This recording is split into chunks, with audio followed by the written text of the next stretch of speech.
Everybody is feeding yourself on the hysteria and the negativity. You gotta stay in the light. But one of the reasons why I was so excited is about A Wrinkle in Time, because the message is that the darkness is spreading so fast these days. You must become a warrior of the light. And the reason that's so meaningful to me is because that's how I've led my whole life. For these times, the darkness is there to show you your light. Look at what has happened. So if you put the focus on, look at what happened with the darkness that showed up in Parkland, and the darkness that showed up on the streets of Ferguson, and the darkness that showed up in many homes in Chicago with shootings and senseless murders. It brings out the best in people. It brings out the best. And so that's what it's there. We live on a planet where there is darkness and light. I deeply believe is not that do unto others as you would have them do unto you. What you do is already done.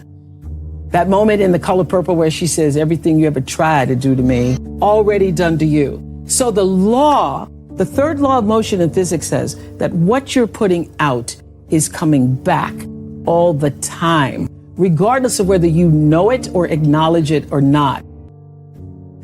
I say to my girls all of the time that your real work is to figure out where your power base is and to work on the alignment of your personality, your gifts that you have to give with the real reason why you're here. That's the number one thing you have to do, is to work on yourself and to fill yourself up and keep your cup full. Keep yourself full. Now, I used to be afraid of that.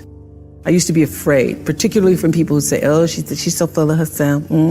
She's so full of herself. And now I embrace it. I consider it a compliment that I am full of myself. Because you only when you're full, I'm overflowing. My cup runneth over. I have so much to offer and so much to give. And I am not afraid of honoring myself. You know, it's miraculous when you think about it. My life is fueled by my being, and the being fuels the doing. So I come from a centered place. I come from a focused place. I come from compassion. I come from a willingness to understand and to be understood. And I come from wanting to connect. I mean, the secret of that show for 25 years is that people could see themselves in me. All over the world, they could see themselves in me. And even as I became more and more financially successful, which was a big surprise to me, I was like, oh my God, this is so exciting. But what I realized is through the whole process, because I'm grounded in my own self, that although I could have more shoes, my feet stayed on the ground, although I was wearing better shoes. These are kind of cute today, too. So I could keep my feet on the ground, even though I could get more shoes.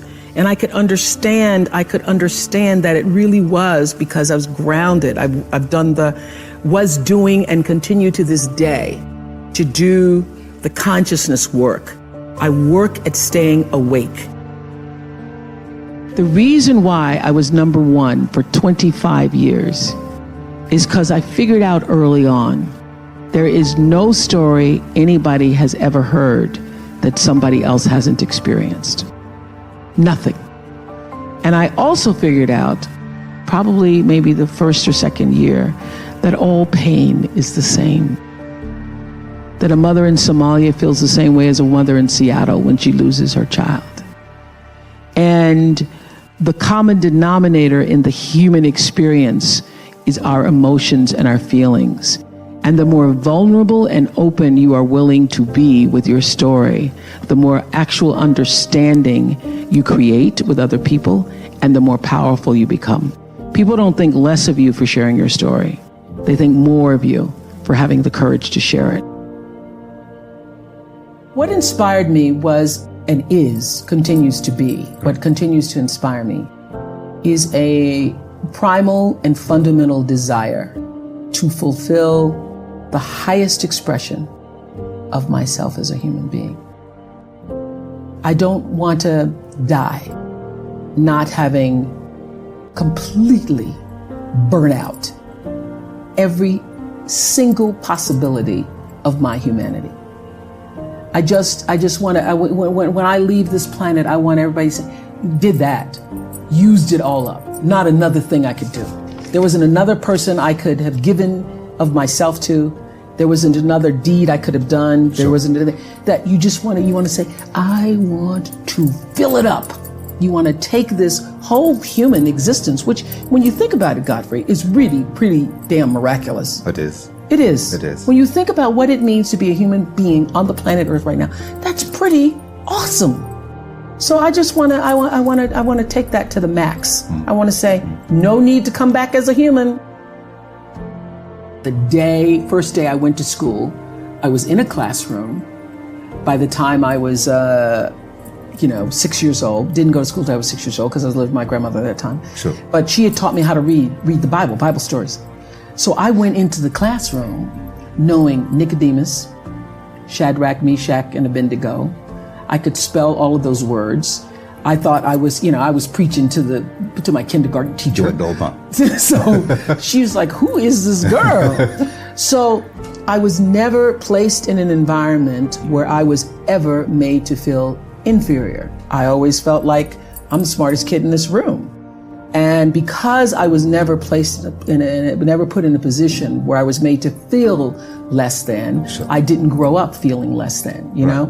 And the rest, as they say, is history. And the rest, they say, is history. And it's all about what you believe. You know, I say this to, when I do something on my network now called Life Class, the fundamental key to success is what you believe is true for yourself. Not what you want, not what you desire. It's what do you believe? You know, you can say, I want to be the most successful person in the world. Yeah. But if you believe that there's a glass ceiling and you're going to have a hard time kicking through that glass ceiling, you will be defined by the glass ceiling. And the great beauty and gift of my life is that I was never defined by the box that other people tried to put me in. The energy of your intention is what determines your life. Most people don't think about their intention. They just think about what they want to do. Most people don't think about why they want to do it. But what's going to come back to you, the energy that's going to come back to you, is the real why of why you did it. What drives you to keep working so hard? You and I are in the 60s category. And so when you're in your 60s, you know you've lived more than you're going to live, realistically. So when you realize you've lived more than you're going to live, you can say, why not relax a little bit? Why not just ease up? Why have you decided to even work harder than you did before? Because I think, David, that everybody, you know, the thing that worked for me all these years, whether it was the magazine or, which I still have, or whether it was the show, I understood that there's a common denominator in the human experience. And I want the same thing you want, which is the same thing you want and you want. What we all want is to be able to live out the truest, highest expression of ourselves as a human being.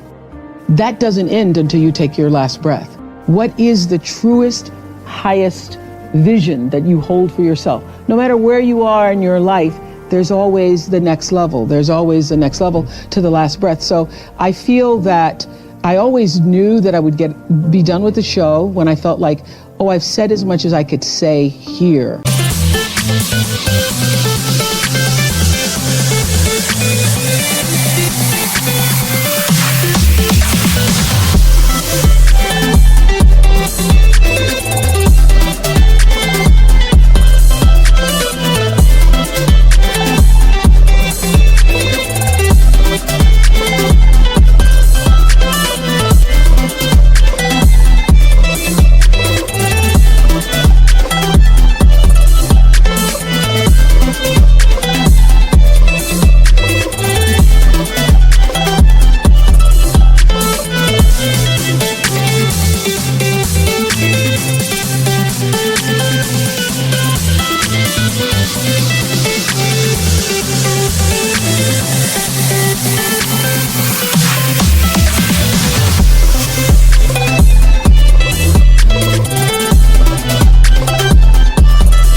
on this platform? And then how will I be used? If there were a theme song to my life, Amazing Grace would be one of them.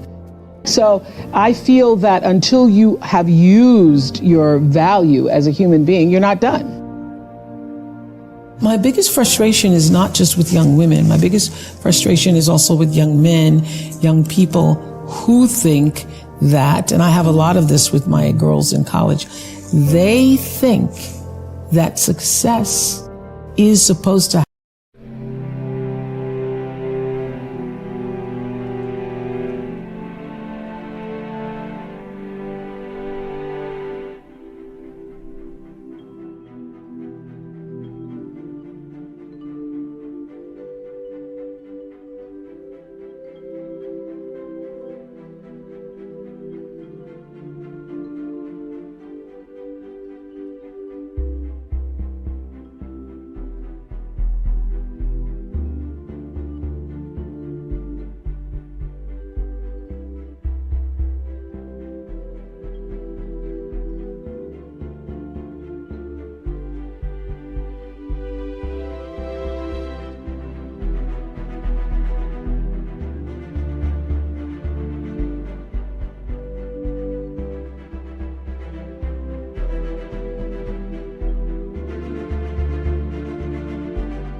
happen like that.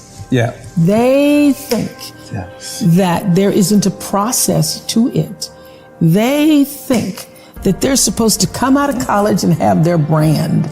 And I recognize now that I am a brand, but I was resistant to being called a brand for many years because I was like, I'm a brand. I'm not a brand. I'm a person. But how I got to be a brand was not trying to be a brand. Yes. How I got to be a brand was every day making choices that felt like this is the right move, now that's the right move, and now that's the next right move, the next right move.